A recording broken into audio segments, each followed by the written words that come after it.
Bom dia a todos, salve Maria. Leitura do livro A Paixão do Senhor, 20ª parte, o exemplo da cruz. A sabedoria de Deus decidiu uma morte na cruz.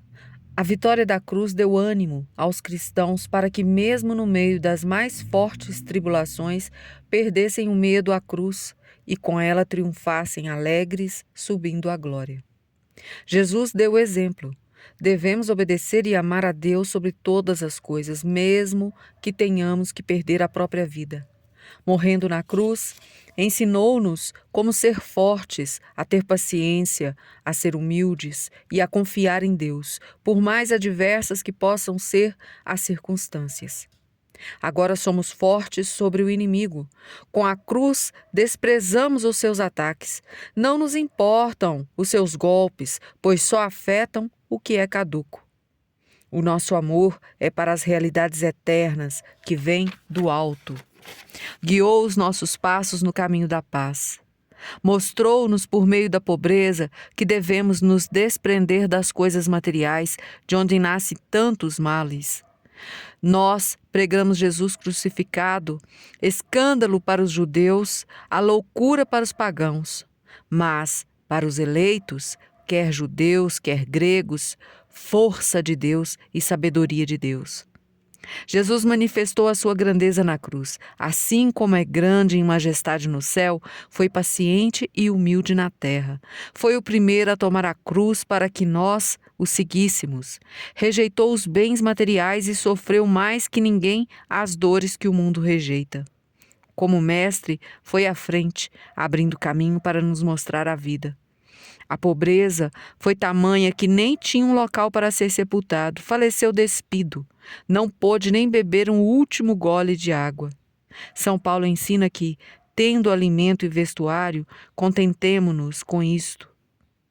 O Senhor, que sendo rico, se fez pobre por nós, foi além, pois ficou sem traje e sem nada para beber. Roubaram-lhe as vestes e deram-no vinagre para beber. Morreu desamparado. Olho para a direita e vejo, não há ninguém que cuide de mim. Está registrado em Salmo 141, versos 5. Afastastes de mim os meus amigos, objeto de horror que tomastes para eles.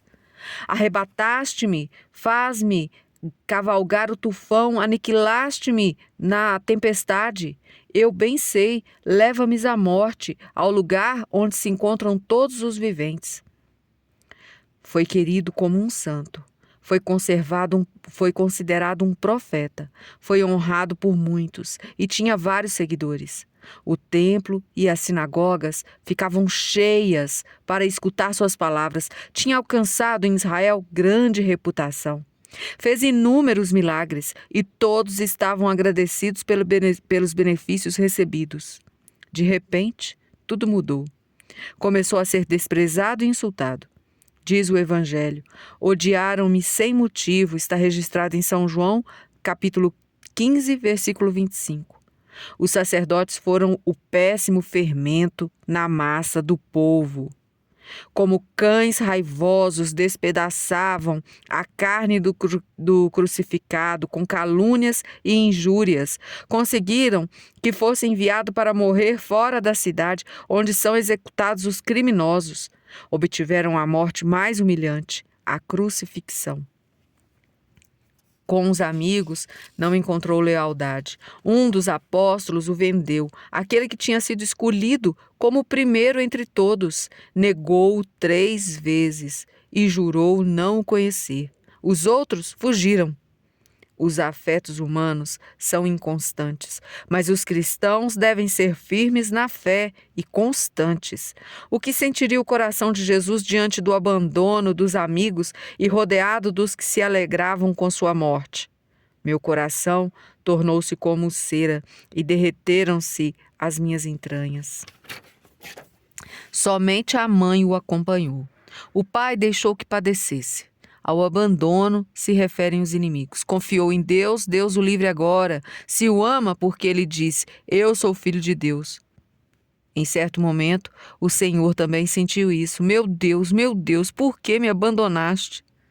Também foi uma grande humilhação para Jesus as acusações feitas. Diziam que era um blasfemador, quando na realidade era filho de Deus que insurgia o povo contra César, enquanto na realidade ensinava o amor entre os homens. Foi chamado de mentiroso. Ele, que é a verdade, que sua doutrina pervertia o povo, quando a sua doutrina era a boa nova, a salvação, que fazia milagres pelo poder do demônio, que era um vagabundo sem moradia, amigo de pecadores e publicanos. A última acusação era verdadeira, pois veio para curar os enfermos. Quanto à moradia, havia dito: as raposas têm suas tocas, os pássaros os seus ninhos, mas o filho do homem não tem onde reclinar a cabeça. Uma grande vergonha foi também a forma como o trataram. Foram armados para prendê-lo na calada da noite, como se fosse um ladrão. Desfilaram com ele, amarrado por toda a cidade. Um simples criado se atreveu a esbofeteá-lo.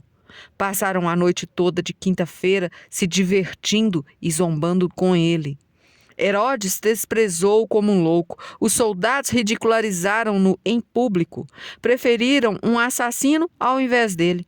Foi condenado à morte mais infame, junto com outros 2 ladrões.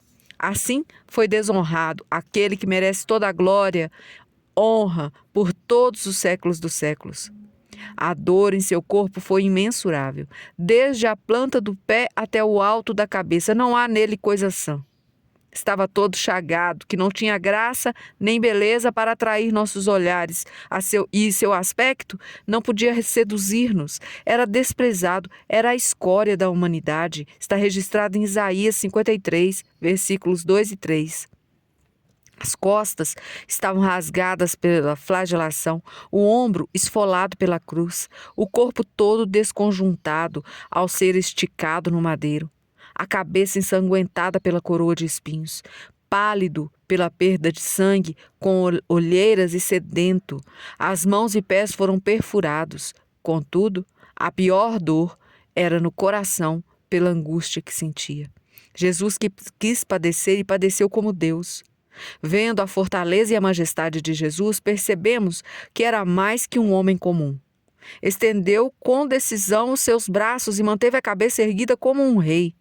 Padeceu pela justiça e pela verdade. Preferiu perder tudo a desobedecer a Deus.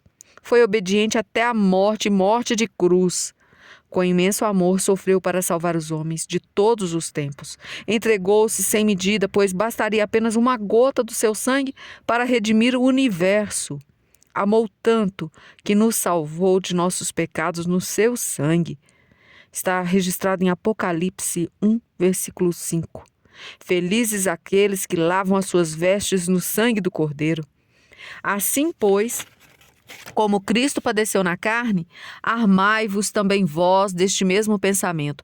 Quem padeceu na carne rompeu com o pecado, a fim de que, no tempo que lhe resta para o corpo, já não viva segundo as paixões humanas, mas segundo a vontade de Deus. Para nós é grande e consolador o exemplo de Cristo, porque não temos nele um pontífice incapaz de compadecer-se das nossas fraquezas. Ao contrário, passou pelas mesmas provações que nós, com exceção do pecado. A sabedoria de Deus mostra que Jesus, passando pelas provações, é igual a nós. Estou imerso num abismo de lodo, no qual não há onde firmar o pé. Vim a dar em águas profundas, encobrem-na as ondas. O Senhor foi primeiro como um comandante, adentrou o mar, deixando que a tempestade caísse sobre ele e as ondas o afogassem, para que nós o seguíssemos com segurança. Sobre mim pesa a vossa indignação. Vós me oprimis com o peso das vossas ondas. As ondas enfurecidas caíram sobre ele, mas conseguiu abrir um caminho no meio do mar para que o povo passasse e os seus inimigos afundassem como chumbo na vastidão das águas. Está registrado em Êxodo 15, versículo 10. Os mundanos ficam tristes ante a pobreza, impacientes com a doença, desesperados perante o infortúnio. Por isso, o Senhor ensinou aos discípulos que ficavam no mundo a ser ricos na pobreza e alegres na dor e na adversidade, e encontrar a felicidade eterna. Por meio da morte, o Senhor ensinou o caminho da vida. Apenas estendestes a mão e a terra os tragou. Conduzistes com bondade esse povo, que libertastes, e com vosso poder guiastes a vossa morada santa. Está registrado em Êxodo 15, versículos 12 e 13. Jesus diante do Pai. Não podemos expressar com palavras ou entender com o limitado conhecimento humano a alegria de Deus diante do Filho unigênito. Que alegria em ver o Filho defendendo-o e vencendo os inimigos pela obediência, mostrando com força e valentia ao mundo a justiça, a misericórdia e a santidade. Deus aceitou por um tempo como suave odor os sacrifícios dos animais, mas o sacrifício do Filho, verdadeiro Deus, verdadeiro homem, foi a perfeita oferenda, viva e agradável. Não aceitaria mais o sacrifício da lei antiga, pois ela apenas representava e anunciava o novo e eterno sacrifício. O sacrifício do Senhor foi oferecido somente uma vez e foi suficiente e repleto de graças para os homens de todos os tempos. Com um único sacrifício ficou aplacada a ira de Deus. A justiça foi feita. Abriram-se as mãos da misericórdia. Os pecados estavam perdoados e os homens voltavam a gozar da amizade de Deus. A vida eterna foi presenteada aos homens. O Senhor prometeu a Noé: quando eu tiver coberto o céu de nuvens por cima da terra, o meu arco aparecerá nas nuvens. Eu me lembrarei da aliança que fiz convosco e com todo o ser vivo de toda espécie, e as águas não causarão mais dilúvio que extermine toda criatura. Está registrado em Gênesis 9, versículos 14 e 15. Jesus, com os braços abertos na cruz, foi um novo arco, sinal da nova aliança entre Deus e os homens. O arco lança uma flecha, que é Cristo. O Pai é vencido e abraça os homens ao invés de castigá-los. Jesus Cristo amou os homens por amor a Deus. Deus se tornou Pai dos homens por amor ao Filho, Jesus Cristo. Que fortaleza é a esperança que temos em Jesus. Ele nos ama e pede por nós e o Pai nos perdoa. O Pai viu os sofrimentos que mereceram a nossa salvação. Velai sempre, Pai e Filho, para que o amor do Espírito Santo nos santifique.